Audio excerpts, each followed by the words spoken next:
कई सदियों पहले एक राक्षस था, महिषासुर। वह अत्यंत शक्तिशाली और अहंकारी था। उसने कठिन तपस्या करके भगवान ब्रह्मा से ऐसा वरदान प्राप्त किया कि उसे कोई भी देवता, मनुष्य या राक्षस नहीं मार सकता था। ये वरदान पाकर महिषासुर ने अपनी शक्ति का दुरुपयोग शुरू किया और पूरे स्वर्ग और धरती पर आतंक फैलाया। उसने देवताओं को पराजित कर स्वर्ग से बाहर कर दिया और स्वयं वहां का राजा बन बैठा।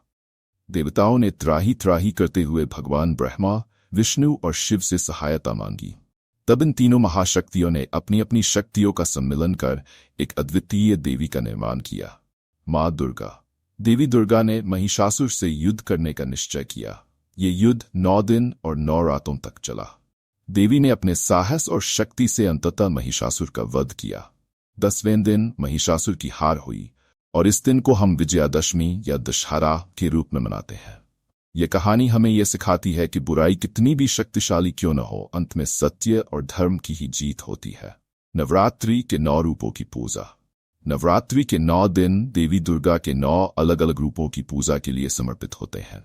हर दिन देवी के एक नए रूप की आराधना की जाती है, जो हमें भक्ति, शक्ति और ज्ञान का महत्व सिखाते हैं। आइए इन रूपों के बारे में थोड़ा और जानें। शैलपुत्री। पहले दिन मां शैलपुत्री की पूजा होती है। वह पर्वतों की शक्ति का प्रतीक है। उनकी पूजा हमें साहस और आत्मविश्वास देती है। ब्रह्मचारिणी। दूसरे दिन ब्रह्मचारिणी की पूजा होती है, जो तपस्या और संयम का प्रतीक है। उनकी पूजा से हमें धैर्य और सहनशीलता मिलती है। चंद्रघंटा। तीसरे दिन चंद्रघंटा देवी की पूजा होती है, जो शांति और समृद्धि का प्रतीक है। उनके पूजन से जीवन में शांति और समृद्धि आती है। कूष्मांडा। चौथे दिन कूष्मांडा देवी की आराधना होती है, जिन्हें सृष्टि की उत्पत्ति करने वाली देवी माना जाता है। वह हमें सृजन और सकारात्मकता का संदेश देती है। स्कंदमाता। 5वें दिन स्कंदमाता की पूजा की जाती है, जो हमें अपने परिवार के प्रति प्रेम और सुरक्षा का संदेश देती है। उनकी पूजा से पारिवारिक जीवन में सुख और समृद्धि आती है। कात्यायनी। 6ठे दिन देवी कात्यायनी की पूजा होती है, जो साहस और वीरता का प्रतीक है। उनकी पूजा से जीवन में आने वाली चुनौतियों का सामना करने की शक्ति मिलती है। कालरात्रि। 7वें दिन मां कालरात्रि की पूजा होती है, जो बुराई और नकारात्मकता का नाश करती है। उनकी आराधना से हमें डर और अवसाद से मुक्ति मिलती है। महागौरी। 8वें दिन महागौरी की पूजा होती है, जो शुद्धता और पवित्रता की प्रतीक है। वह हमें आत्मशुद्धि और मानसिक शांति का आशीर्वाद देती है। सिद्धिदात्री। 9वें और अंतिम दिन मां सिद्धिदात्री की पूजा होती है, जो हमें सभी प्रकार की सिद्धियों और सफलता का आशीर्वाद देती है। नवरात्रि के दौरान क्या करना चाहिए? नवरात्रि का समय बहुत ही पवित्र माना जाता है, इसलिए इन 9 दिनों में हमें कुछ विशेष बातें ध्यान में रखनी चाहिए। पूजा और ध्यान। इन 9 दिनों में नियमित रूप से मां दुर्गा की पूजा और ध्यान करना चाहिए। आप दुर्गा सप्तशती, दुर्गा चालीसा या अन्य मंत्रों का जाप कर सकते हैं। इससे मन और घर दोनों में शांति और सकारात्मक ऊर्जा का संचार होता है। व्रत और उपवास। नवरात्रि में व्रत रखने का भी विशेष महत्व है। कुछ लोग पूरे 9 दिन उपवास रखते हैं, जबकि कुछ लोग पहले और आखिरी दिन का व्रत रखते हैं। व्रत के दौरान केवल सात्विक भोजन करना चाहिए, फल, दूध और अन्य हल्का भोजन। कन्या पूजन। अष्टमी या नवमी के दिन कन्या पूजन का विशेष महत्व होता है। इस दिन 9 कन्याओं को घर बुलाकर उनकी पूजा की जाती है, क्योंकि ये कन्याएं देवी के 9 रूपों का प्रतीक मानी जाती हैं। दान और सेवा। नवरात्रि के दौरान जरूरतमंदों की सेवा और दान देना भी बहुत पुण्यकारी माना जाता है। इससे हमें आंतरिक संतोष और देवी की कृपा प्राप्त होती है। नवरात्रि के दौरान क्या नहीं करना चाहिए? नवरात्रि के दिनों में कुछ बातों का विशेष ध्यान रखना चाहिए कि हम क्या नहीं करें। मांसाहार और नशा। नवरात्रि के दौरान मांसाहार और नशा पूरी तरह वर्जित है। ये समय आध्यात्मिक शुद्धि का होता है और इनका सेवन करने से मन की शुद्धि बाधित होती है। कटु वचन। इन दिनों में हमें अपने विचार और बोल को बहुत शुद्ध रखना चाहिए। किसी के प्रति कटु वचन या बुरा व्यवहार नहीं करना चाहिए। झूठ और धोखाधड़ी। इन 9 दिनों में झूठ बोलना और धोखाधड़ी करना बहुत अशुभ माना जाता है। देवी दुर्गा सत्य और धर्म की प्रतीक है और उनका आशीर्वाद प्राप्त करने के लिए हमें सच्चाई और ईमानदारी से रहना चाहिए। बाहरी भोजन और तामसिक भोजन। नवरात्रि के दौरान तामसिक भोजन जैसे लहसुन, प्याज का सेवन नहीं करना चाहिए और बाहर का खाना खाने से भी बचना चाहिए। केवल सात्विक भोजन का ही सेवन करना चाहिए, जिससे शरीर और मन दोनों शुद्ध रहें। नवरात्रि का आध्यात्मिक और सामाजिक महत्व। नवरात्रि न केवल एक धार्मिक त्योहार है, बल्कि यह आत्मशुद्धि, आत्म अनुशासन और संकल्प का समय भी है। इन 9 दिनों में हम अपने अंदर की नकारात्मकता को समाप्त करने का प्रयास करते हैं और अच्छे विचार, अच्छे कर्म और सकारात्मक ऊर्जा की ओर अग्रसर होते हैं। देवी दुर्गा की कृपा से हम अपने जीवन की कठिनाइयों का सामना करने की शक्ति प्राप्त करते हैं। अंततः नवरात्रि हमें सिखाती है कि चाहे जीवन में कितनी भी चुनौतियां क्यों न आएं, हम अपनी आस्था, भक्ति और दृढ़ संकल्प से उन पर विजय प्राप्त कर सकते हैं। देवी दुर्गा की पूजा से हमें साहस, आत्मविश्वास और शक्ति मिलती है, जो हमें जीवन की कठिनाइयों से लड़ने के लिए प्रेरित करती है। समापन। तो नवरात्रि एक ऐसा पर्व है जो हमें हमारी आध्यात्मिक और सांस्कृतिक जड़ों से जोड़ता है। यह हमें याद दिलाता है कि जीवन में अच्छाई और बुराई के बीच एक निरंतर संघर्ष चलता रहता है और अंत में जीत हमेशा सत्य, धर्म और अच्छाई की होती है। नवरात्रि के इस पावन पर्व पर हमें अपने जीवन को शुद्ध, सरल और सकारात्मक बनाने का संकल्प लेना चाहिए, ताकि माँ दुर्गा की कृपा हम पर सदैव बनी रहे। जब हम नवरात्रि की बात करते हैं तो इसका एक महत्वपूर्ण हिस्सा है व्रत या उपवास।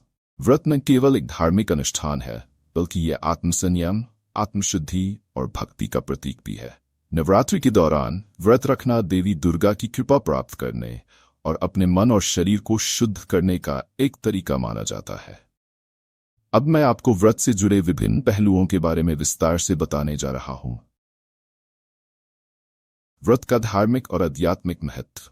व्रत को भारतीय संस्कृति में एक साधना माना जाता है, जिसके माध्यम से भक्त अपनी इंद्रियों पर नियंत्रण पाकर आध्यात्मिक उन्नति की ओर बढ़ता है।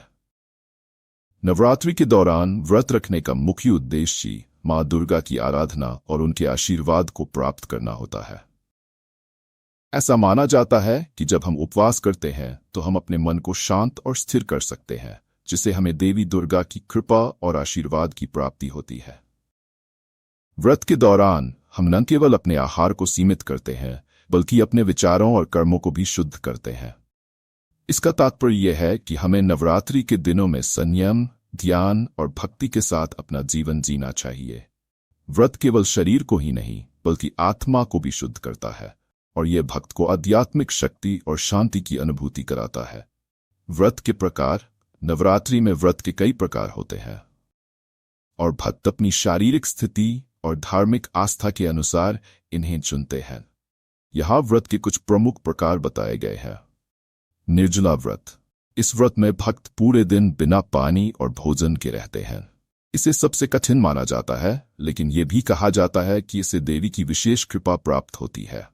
केवल भक्त जो शारीरिक रूप से सक्षम होते हैं, वे इस व्रत को अपनाते हैं। फलों का व्रत। इस प्रकार के व्रत में भक्त केवल फल, दूध और अन्य हल्का भोजन लेते हैं। इसमें पानी और फलाहार की अनुमति होती है और इसे शारीरिक रूप से कम कठिन माना जाता है। साप्ताहिक या आंशिक व्रत। कुछ भक्त पूरे 9 दिनों तक उपवास नहीं कर पाते, इसलिए वे पहले और अंतिम दिन अष्टमी या नवमी व्रत रखते हैं। इसे भी देवी दुर्गा की आराधना का एक शुभ तरीका माना जाता है। एक समय का भोजन। कुछ लोग व्रत के दौरान एक समय का भोजन करते हैं। ये भोजन विशेष रूप से सात्विक होता है, जिसमें अनाज, नमक और तामसिक पदार्थों का सेवन नहीं किया जाता है। इसमें अधिकतर आलू, कुट्टू का आटा, साबूदाना आदि का उपयोग किया जाता है। व्रत में क्या खाना चाहिए? नवरात्रि के व्रत के दौरान विशेष प्रकार का सात्विक भोजन ही ग्रहण किया जाता है। ये भोजन शरीर और मन दोनों को शुद्ध करता है और इसका विशेष महत्व है। व्रत के दौरान तामसिक और भारी भोजन से बचा जाता है, ताकि शरीर स्वस्थ और हल्का महसूस कर सके। यहाँ व्रत के दौरान खाए जाने वाले कुछ प्रमुख भोजनों का विवरण दिया गया है। फल और ड्राई फ्रूट्स। फलों और सूखे मेवों का सेवन बहुत सामान्य है। इनमें सेब, केले, अंगूर, अनार और नारियल पानी आदि शामिल होते हैं। साबूदाना। साबूदाने की खिचड़ी या वड़ा व्रत में बहुत लोकप्रिय है। यह हल्का और पौष्टिक होता है और इसे व्रत के भोजन में प्रमुखता दी जाती है। कुट्टू का आटा। कुट्टू के आटे से बना पूरी या पकौड़ी का सेवन भी व्रत में किया जाता है। यह अनाज नवरात्रि में विशेष रूप से व्रत के लिए उपयुक्त माना जाता है। सिंघाड़े का आटा। कुट्टू के आटे की तरह से भी पूरी और हलवे का निर्माण किया जाता है जो व्रत में खाया जाता है। आलू और शकरकंद, उबले या तले हुए आलू का सेवन व्रत के दौरान बहुत आम है। इसे सेंधा नमक के साथ खाया जाता है जो सामान्य नमक के स्थान पर प्रयोग होता है। दही और छाछ को व्रत के भोजन में शामिल करना भी स्वास्थ्य के लिए फायदेमंद होता है क्योंकि ये पेट को ठंडक प्रदान करता है। सेंधा नमक, व्रत में सेंधा नमक का उपयोग होता है क्योंकि इसे सात्विक माना जाता है। सामान्य नमक की तुलना में यह शरीर के लिए अधिक शुद्ध और हल्का होता है। व्रत के दौरान क्या नहीं खाना चाहिए? नवरात्रि व्रत के दौरान कई चीजें खाने की मनाही होती है जो तामसिक या अस्वास्थ्यकर मानी जाती है। यहाँ उन चीजों की सूची दी गई है जिनसे व्रत में बचना चाहिए। अनाज और दाल, चावल, गेहूं और दालों का सेवन व्रत में नहीं किया जाता। इनके स्थान पर कुट्टू का आटा, साबूदाना और सिंघाड़े का आटा खाया जाता है। तामसिक भोजन, प्याज, लहसुन और अन्य तामसिक भोजनों का सेवन व्रत के दौरान पूरी तरह वर्जित है क्योंकि यह मन और शरीर दोनों पर नकारात्मक प्रभाव डालता है। मांसाहारी भोजन और अंडे का सेवन व्रत में वर्जित है। यह समय सात्विक भोजन और शुद्धि का होता है, इसलिए इनका सेवन नहीं किया जाता। नमक, सामान्य नमक का उपयोग व्रत में नहीं किया जाता। इसके स्थान पर सेंधा नमक का ही उपयोग किया जाता है। व्रत के लाभ, व्रत न केवल धार्मिक दृष्टि से महत्वपूर्ण है बल्कि यह स्वास्थ्य और मानसिक शांति के लिए भी लाभकारी है। यहाँ व्रत के कुछ प्रमुख लाभ दिए गए हैं। शारीरिक शुद्धि, व्रत के दौरान हल्का और सात्विक भोजन करने से शरीर की पाचन प्रणाली को आराम मिलता है। इससे शरीर की शुद्धि होती है और विषाक्त पदार्थ बाहर निकल जाते हैं। मानसिक शांति, व्रत के साथ ध्यान और प्रार्थना करने से मन को शांति मिलती है। ये मानसिक तनाव को कम करता है और ध्यान को एकाग्र करने में मदद करता है। आध्यात्मिक उन्नति, व्रत रखने से व्यक्ति अपने आत्मसंयम को बढ़ाता है और आत्मा की शुद्धि के करीब पहुंचता है। यह आत्मा और परमात्मा के बीच की दूरी को कम करता है। स्वास्थ्य लाभ, व्रत से शरीर को कई स्वास्थ्य लाभ होते हैं जैसे वजन का नियंत्रण, बेहतर पाचन और ऊर्जा स्तर में वृद्धि। व्रत के दौरान लिए गए पौष्टिक भोजन से शरीर में सकारात्मक परिवर्तन होते हैं। व्रत के दौरान ध्यान रखने योग्य बातें, शारीरिक क्षमता को ध्यान में रखें। यदि आप स्वास्थ्य समस्याओं से जूझ रहे हैं तो व्रत रखने से पहले डॉक्टर से परामर्श अवश्य लें। आप पूरी तरह से सक्षम हैं तभी कठोर व्रत का पालन करें। जल का सेवन, उपवास के दौरान पर्याप्त पानी पीना बहुत महत्वपूर्ण है ताकि शरीर हाइड्रेटेड रहे और थकावट महसूस न हो। आराम, व्रत के दौरान शरीर को पर्याप्त आराम देना भी आवश्यक है। अधिक काम करने से शरीर में कमजोरी आ सकती है, इसलिए काम के साथ साथ आराम पर भी ध्यान दें। भक्ति और ध्यान, व्रत के साथ ध्यान और प्रार्थना करना अत्यंत लाभकारी होता है। इससे मन और आत्मा को शांति मिलती है और व्यक्ति आध्यात्मिक उन्नति की ओर बढ़ता है। नवरात्रि व्रत का समापन, नवरात्रि का व्रत अष्टमी या नवमी के दिन कन्या पूजन के साथ समाप्त होता है। इस दिन 9 कन्याओं को भोजन कराया जाता है और उनका पूजन किया जाता है क्योंकि ये कन्याएं देवी दुर्गा के 9 रूपों का प्रतीक मानी जाती हैं। कन्या पूजन के बाद व्रत का समापन होता है और भक्त प्रसाद ग्रहण करते हैं। आज हमने नवरात्रि के पर्व की पूरी जानकारी और उससे जुड़ी कहानियों को विस्तार से आपके साथ साझा किया। देवी दुर्गा की पूजा, व्रत और 9 दिनों के महत्व को समझने के बाद हमें आशा है कि आपको इस वीडियो से न केवल धार्मिक ज्ञान मिला होगा बल्कि आप इसे अपने जीवन में भी उतार पाएंगे। अगर आपको ये वीडियो पसंद आई हो तो कृपया हमारे चैनल को सब्सक्राइब करना न भूलें और इस जानकारी को दूसरों के साथ भी साझा करें ताकि वे भी नवरात्रि का महत्व समझ सकें। धन्यवाद और माँ दुर्गा की कृपा आप सब पर बनी रहे।